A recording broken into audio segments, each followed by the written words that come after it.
Doucement, fais bien attention. Jette un œil dans l'autre rétroviseur et n'oublie pas qu'il faut toujours regarder dans la direction où on va. Le permis de conduire. Une étape clé vers l'autonomie et l'indépendance. Encore faut-il en réussir l'examen? Ça sert à rien de mettre le clignotant ici. Peut-être, mais il y avait priorité à droite. C'était priorité à droite. Et cette jeune dame ne l'a pas vue. J'ai pas vu qu'il y avait une rue. Ah, tu n'as carrément pas vu la rue? Non. Super, Là, elle serait recalée? direct. Et avoir les moyens de se le payer. Si en Allemagne, il peut coûter jusqu'à 4 500 €, il est moins cher dans l'Hexagone, en partie grâce à l'émergence des auto-écoles en ligne. La grosse différence qu'il faut prendre en compte, c'est qu'en numérisant le système, on a pu réduire très très fort le prix du permis de conduire, de l'ordre de plus de 30%, 30 à 35%.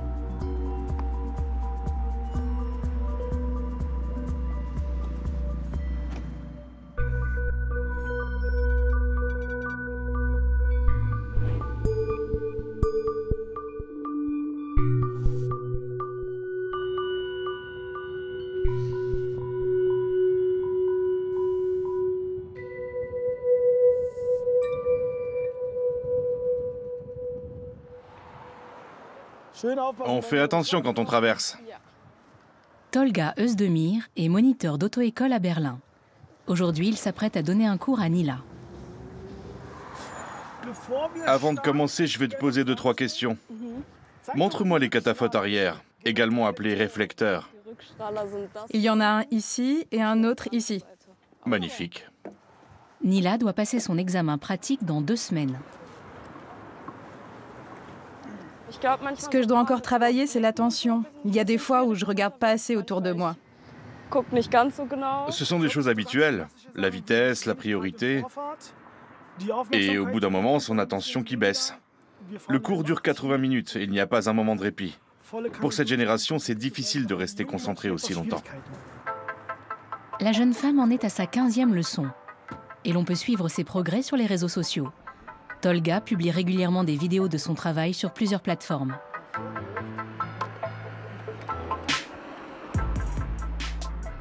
Nila, première leçon.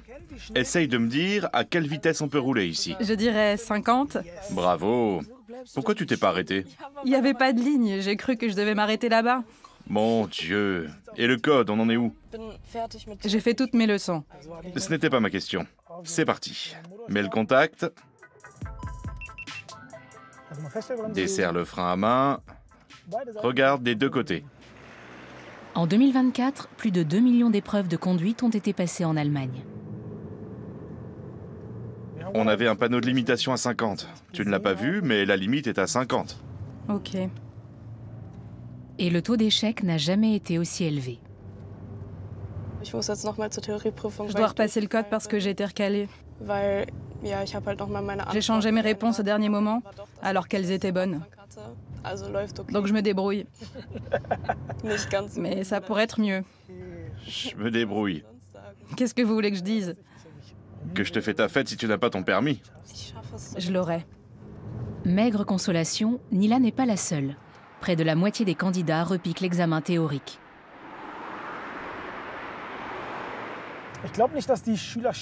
Je ne pense pas que les élèves soient moins bons aujourd'hui. C'est juste que ça les intéresse moins. Moi, à 16 ou 17 ans, j'étais complètement obsédé par le permis. Je m'asseyais à l'arrière et j'observais mon père. Pourquoi il a fait ça? Pourquoi il ralentit? Les jeunes d'aujourd'hui sont toujours collés à un écran. Et j'ai le sentiment qu'ils n'ont plus envie d'apprendre à conduire. Ici, tu peux tourner à gauche. Mais tu dois laisser passer les voitures qui arrivent dans le sens contraire. Exactement. Il faut tout de même regarder à droite. Ne t'avance pas trop pour ne pas gêner le passage. Et tu peux y aller. Un permis de conduire de plus en plus onéreux outre-Rhin, avec de grandes disparités en fonction de la région et du nombre de leçons prises.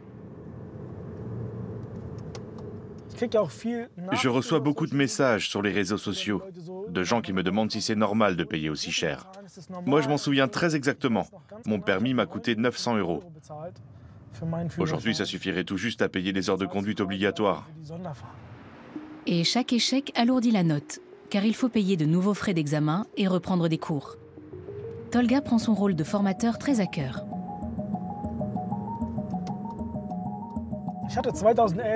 En 2011, j'ai eu un grave accident de la route et j'ai été hospitalisé presque 1 an. J'avais des vertèbres cassées et c'était pas tout. En sortant, je me suis dit que je voulais aider les gens qui avaient vécu la même chose que moi.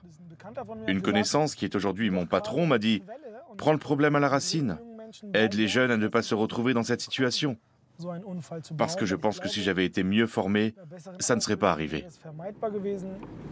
Avant son accident, l'homme de 38 ans était kiné. On a remarqué aujourd'hui qu'il y avait encore quelques petites choses à travailler si on veut être complètement au point pour l'examen. Et l'une d'entre elles, c'est... La vitesse. Tu conduis souvent trop lentement. Oui, mais sinon je conduis trop vite. Trop lentement, c'est mieux que trop vite, non? Non, ça ne marche pas comme ça. Heureusement, Nila a encore un peu de temps devant elle. Pour l'heure, le plus important est de réussir le code.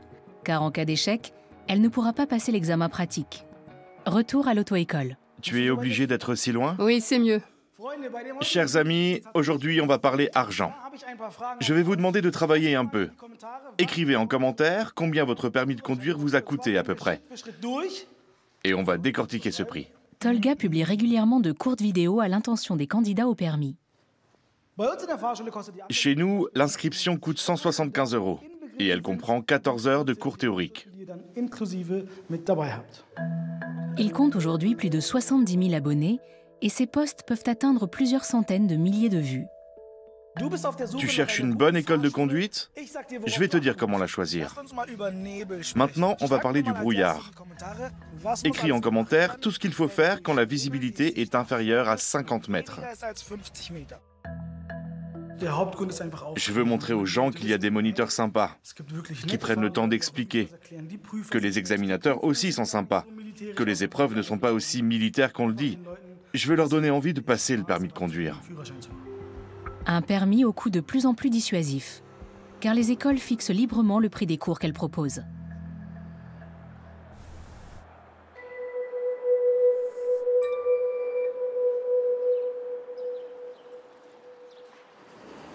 En Allemagne, c'est dans la région de Munich que le précieux sésame est le plus cher, puisqu'il revient en moyenne à 4 200 €. Propriétaire de 2 auto-écoles, Udo Wagner est président de l'Association régionale des enseignants de la conduite. Aujourd'hui, il rend visite à un centre qui forme de futurs moniteurs. Et on ne peut pas dire qu'il se bouscule au portillon. Bonjour. Bonjour. Nous avons aujourd'hui la visite de Monsieur Udo Wagner. Objectif professionnel, moniteur ou monitrice d'école. Vous avez décidé d'exercer ce métier. Alors d'abord, je tiens à vous féliciter. C'est un métier formidable. Pour la plupart, il s'agit d'une reconversion professionnelle.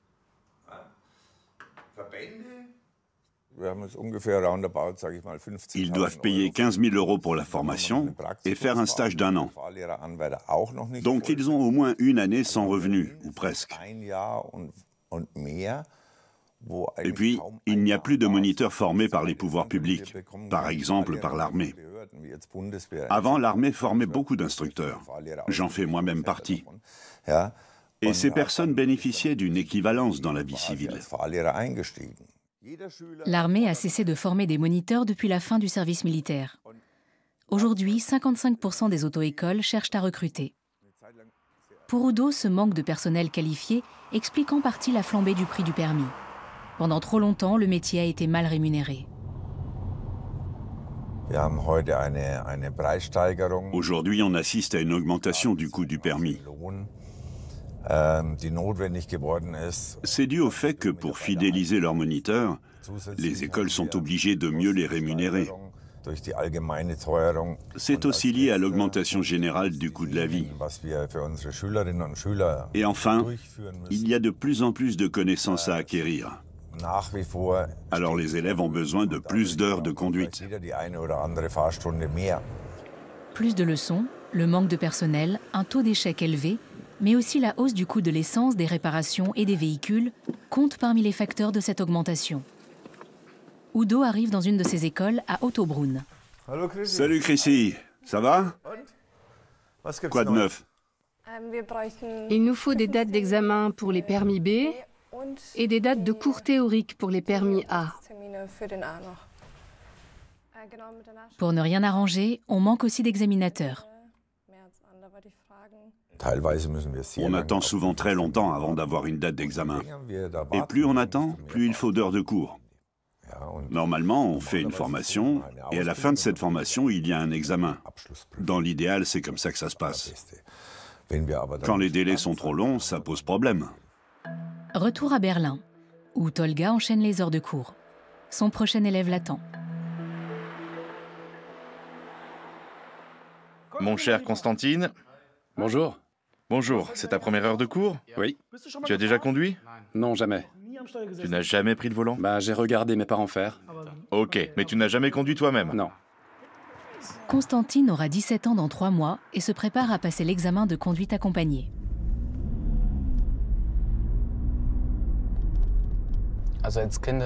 Depuis tout petit, je rêve de passer le permis. Et mes parents me l'offrent pour mes 17 ans.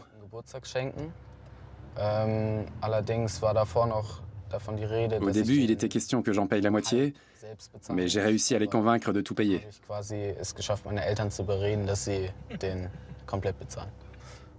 Quand on sait qu'aujourd'hui le permis de conduire coûte autour de 3 000 €, je n'aurais jamais eu les moyens de me le payer à 17 ans. C'est à Berlin, avec un prix moyen de 2 700 €, que le précieux document est le moins cher du pays.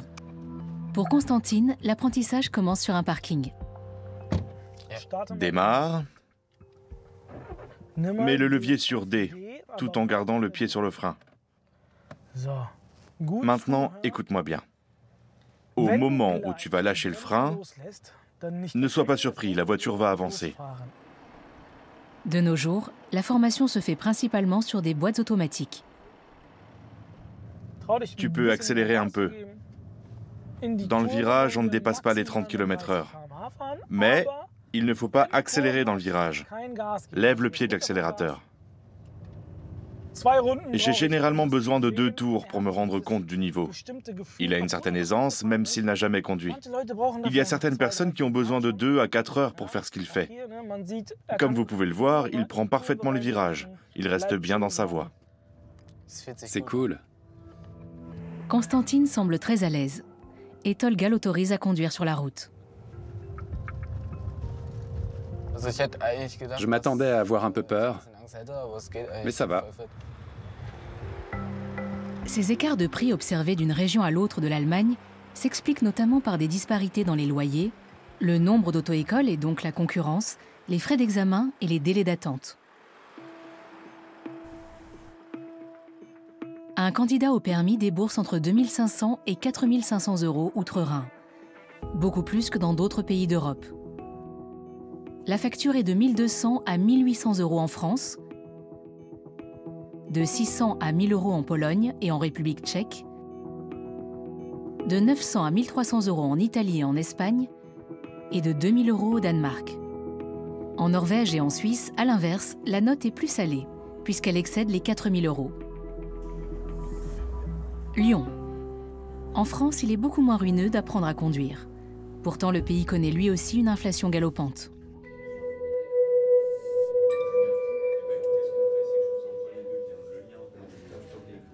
Nous sommes au siège d'une auto-école en ligne. Le concept ? Mettre en relation les candidats avec des moniteurs indépendants sur tout le territoire français. Salut Estelle. Salut Romain. Ça va? Ouais, toi? Ouais, super. On a refait la zone de change. Romain Durand en est l'un des fondateurs. Son principal argument de vente, des prix inférieurs de 35% à ceux d'une école traditionnelle. Ouais. Ok. Ça fait des années, et notamment depuis l'après-Covid, qu'il y a une baisse du pouvoir d'achat en France, globale.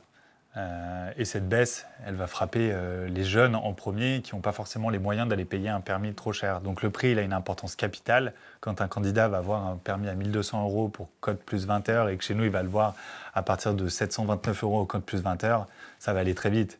À cela, on va ajouter qu'en plus, il peut tout faire en ligne, de chez lui, de son portable, etc. Le secret de ces tarifs imbattables ?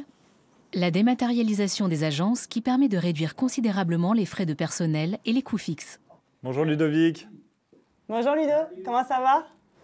Du coup, tu m'avais dit que tu voulais me parler de 2 candidats aussi pour leur examen la semaine prochaine. Un qui est pressé de passer le permis alors qu'il n'a pas encore vraiment atteint le niveau qui permet d'être à l'aise le jour de l'examen. Donc ça, je parlais pour Antoine. Et Jules, c'est plutôt lui l'inverse. La start-up perçoit une commission sur les heures de conduite réservées via sa plateforme.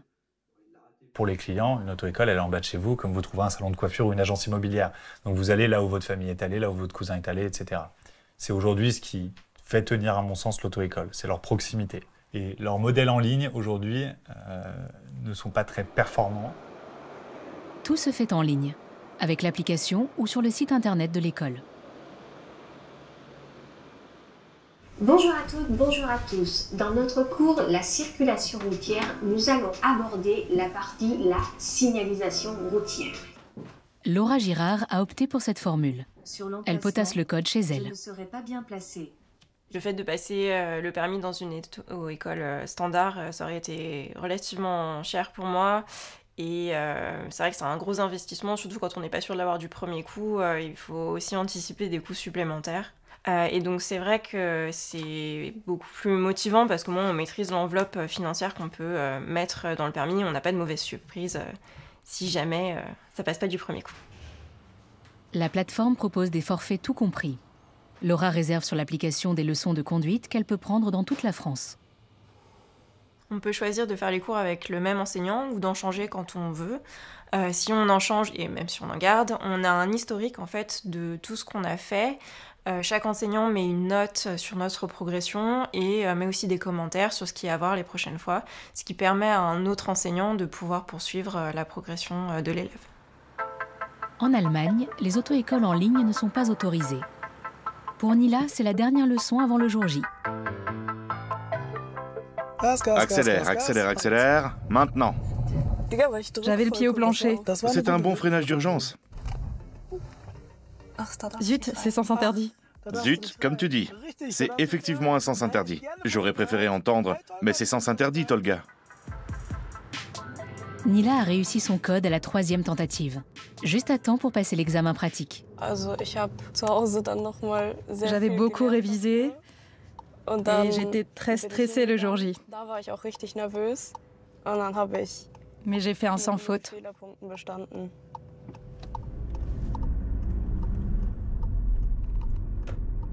Je vais activer le signal sonore aujourd'hui. Si tu fais une erreur ou si je dois freiner, ça fait bip. Comme ça. Et tu sauras que tu as fait une erreur. La limite de vitesse, la priorité, tu maîtrises tout ça maintenant. Alors j'attends de la précision. Je veux te voir regarder partout, devant toi, dans l'angle mort. Et quand tu fais une marche arrière, n'oublie pas qu'on doit toujours regarder dans le sens où on va.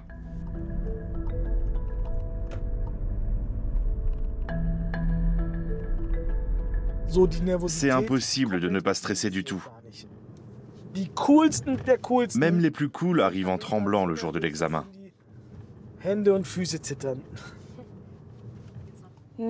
Franchement, pour l'instant, je stresse pas du tout.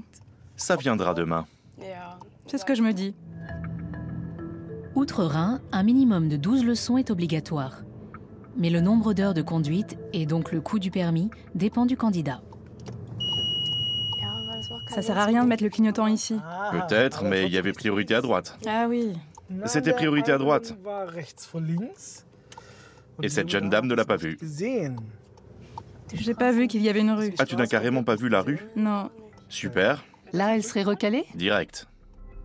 Le refus de priorité est un motif courant d'échec à l'examen. Ce qui m'énerve, c'est que tu n'aurais pas dû tomber dans le panneau. On a eu des tas de situations similaires aujourd'hui, et tu t'en es parfaitement sorti. Mais à cause d'une seule erreur d'inattention, tu aurais été recalé. D'autant que le jour J, un autre facteur entre en jeu, le stress. Allez, sois bien à l'heure demain. Et n'oublie pas ta pièce d'identité. Ok. Je me sens prête. Ça s'est plutôt bien passé aujourd'hui, même si j'ai fait quelques erreurs. C'est pas plus mal, ça me permet de savoir à quoi je dois faire attention demain. Non, dans l'ensemble, je suis assez sereine. Retour à Ottobrunn, dans la périphérie de Munich. Udo, notre propriétaire d'auto-école, cherche à recruter. Cindy Krause souhaite devenir monitrice. Bonjour Kai, comment ça va? Prêt pour l'examen blanc? Dans le cadre de sa formation, la jeune femme effectue un stage dans une de ses auto-écoles. Il est venu évaluer ses progrès. Comment est-ce qu'elle l'a formé? Qu'est-ce que Kai a appris? Quel est son niveau et quelles sont ses chances de réussir l'examen? Parce qu'évidemment, ça nous tient à cœur qu'il l'ait du premier coup. Ce serait sa réussite, mais aussi celle de Cindy. Je viens juste voir comment ça se passe et peut-être donner quelques derniers conseils. Je trouve que c'est un métier très intéressant. On est amené à travailler avec des jeunes et puis je suis d'avis qu'il devrait y avoir plus de femmes dans le secteur. C'est une des raisons pour lesquelles j'ai choisi ce métier. Plus de femmes dans un secteur où elles représentent à peine 10% du personnel. Cindy, qui arrive au bout de son cursus, a formé Kai toute seule. Il passera son examen la semaine prochaine. Le taux d'échec particulièrement élevé inquiète Udo. Les candidats ne sont pas plus mauvais aujourd'hui qu'à mon époque. C'est juste que le niveau d'exigence est plus élevé. Mais c'est au moniteur de bien préparer l'élève. L'épreuve pratique dure plus longtemps aujourd'hui. Et de petites erreurs, par exemple lors d'un créneau, ne pardonnent pas. Souviens-toi bien de ce qu'on a dit. Oui, il faut braquer complètement et reculer. Au niveau de quel pilier? Je dirais... EB. Attention voiture. Le créneau en marche arrière, la bête noire des candidats. C'est vraiment juste, hein? Pas terrible. Comment est-ce que tu peux corriger le tir? En repositionnant le véhicule. Exactement. Le jour de l'examen, Kai aura droit à 3 essais.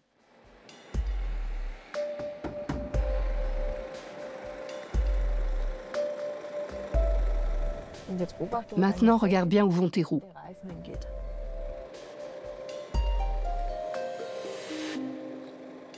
C'est bien, on a réussi.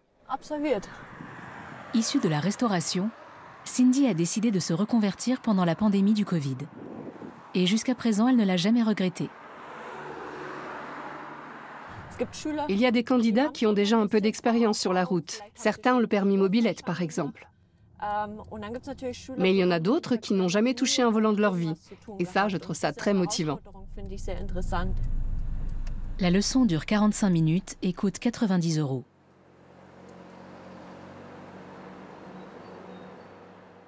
Comment ça s'est passé? Plutôt bien. Il a les bons gestes. Il regarde bien dans les rétroviseurs. Par contre, il a encore un peu de mal avec les créneaux. Oui, il faut vraiment travailler les créneaux. Mais à part ça, il se débrouille très bien. Tu as fait du beau travail. Il n'y a rien à redire. J'étais complètement détendu à l'arrière. Et je pense qu'un examinateur l'aurait été aussi. Pour alléger la note, certaines écoles ont recours à un simulateur. Tu peux t'asseoir. Installe-toi, règle le siège et mets ta ceinture. Udo en a fait installer un dans une de ses filiales. Mets le contact et essaie d'avancer. Ce dispositif permet de s'entraîner à la conduite dans des conditions spécifiques ou sur une boîte manuelle, et ce à moindre coût. Jusqu'au panneau de sortie d'agglomération, la limite est à 50. À partir du panneau, elle est à 100. Des séances facturées 30 €, 3 fois moins qu'une leçon de conduite sur la route. Ça ne remplace pas une heure de conduite classique, mais c'est un bon complément. Si tu me dis qu'un candidat est à l'aise avec une boîte automatique, alors on peut commencer à le faire conduire sur une boîte manuelle. Et ça, il peut le faire sur un simulateur, ce qui revient moins cher. Un outil qui pourrait permettre aux auto-écoles de réduire leur flotte de véhicules. Mais pour certains, le simulateur ne remplace pas la conduite en situation réelle. Retour à Lyon. En France, les auto-écoles en ligne sont autorisées depuis plus de 10 ans. Laura se rend à son cours de conduite. Bonjour. Ça va? Ça va et toi? Bah, impeccable. Hein. Pour la séance d'aujourd'hui, je vais te demander, tu te souviens ce qu'on avait fait la dernière fois? Oui, on avait travaillé comment se garer en bataille, avec et sans véhicule, on avait travaillé les vitesses. Voilà 5 ans que Laurent Michel est installé à son compte.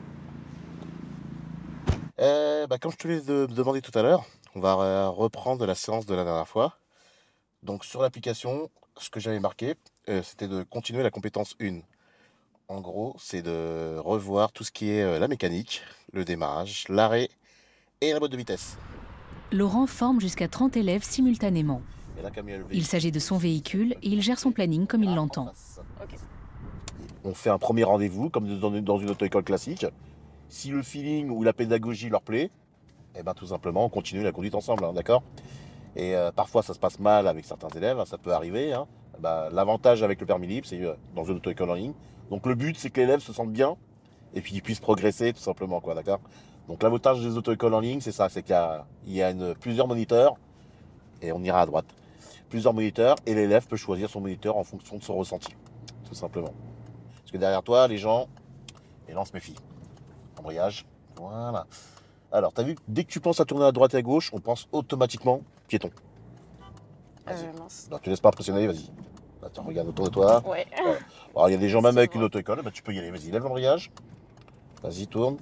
Vas-y, n'hésite pas, ouais. Voilà. Ok. Donc on voit bien que même avec marqué auto-école, les gens n'hésitent pas, ils vont klaxonner. Oui. Comme en Allemagne, le taux d'échec au code et à l'examen pratique est en hausse dans l'Hexagone. Plus de 40% des candidats ne décrochent pas le papier rose du premier coup. Ça a changé parce que maintenant, par rapport il y a des années en arrière, maintenant il y a beaucoup de giratoires, il y a beaucoup de deux roues en ville, beaucoup de vélos, beaucoup de trottinettes qu'il n'y avait pas avant. Surtout une ville comme Lyon où il y a énormément maintenant de vélos. C'est ce qui est devenu difficile. Laura a opté pour un forfait qui comprend des heures de conduite supplémentaires. Son coût, 1 400 €. Je me sens quand même de plus en plus à l'aise heure après heure. Ce qui était difficile au début, c'était vraiment d'adopter ce dynamisme et que les mouvements en fait soient fluides. Et je trouve que ça vient de plus en plus avec la pratique. Les détracteurs des écoles dématérialisées déplorent plus particulièrement l'absence de contrôle qualité et un manque d'encadrement des candidats. Passe une bonne journée. Merci. Et n'hésite pas à consulter le planning pour les prochaines séances. Très bien. D'accord ? Merci. Allez, bonne journée. Bye. Berlin. Pour Nila, c'est le grand jour. Parfait. Il ne nous reste plus qu'à aller sur le lieu de l'examen. Avant de monter dans la voiture, je vais te poser 2-3 questions. Quand ce magnifique véhicule doit-il passer le contrôle technique ? De manière générale, c'est tous les 2 ans. Et pour cette voiture-là, ce sera en décembre 2026. Je me sens prête. Et je suis toujours pas stressée. Je crois que je suis assez confiante. C'est assez curieux qu'elle ne soit pas stressée. À ce stade, tous les candidats sont dans leurs petits souliers. Mais je suis confiant, je pense qu'on va y arriver. Et dans le cas contraire, ce n'est pas la fin du monde. Je sais. Jusqu'à présent, les parents de Nila ont déboursé presque 2 000 €. Si leur fille réussit l'examen aujourd'hui, elle aura eu besoin de 17 séances de 2 heures. Si tu respectes ces quelques règles de base, tout se passera bien. Déterminer et respecter les limites de vitesse. Connaître toutes les règles de priorité. Ne pas mettre les autres en danger. Ne gêner personne. Bien regarder autour de soi, dans les rétroviseurs intérieurs et extérieurs. Si tu surveilles ce qui se passe autour de toi, il peut rien t'arriver. L'élève et son moniteur arrivent au point de départ de l'examen. Pour éviter que Nila ne soit déconcentrée par notre présence, et pour des raisons de confidentialité, nous l'attendrons sur le parking.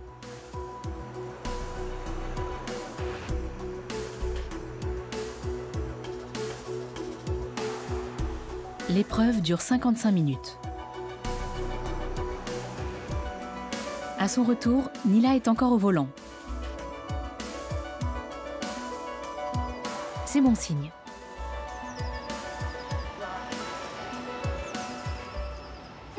Je l'ai eu. On a réussi.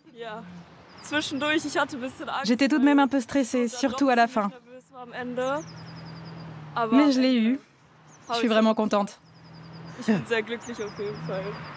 suis au moins aussi content qu'elle. Elle s'est vraiment bien débrouillée.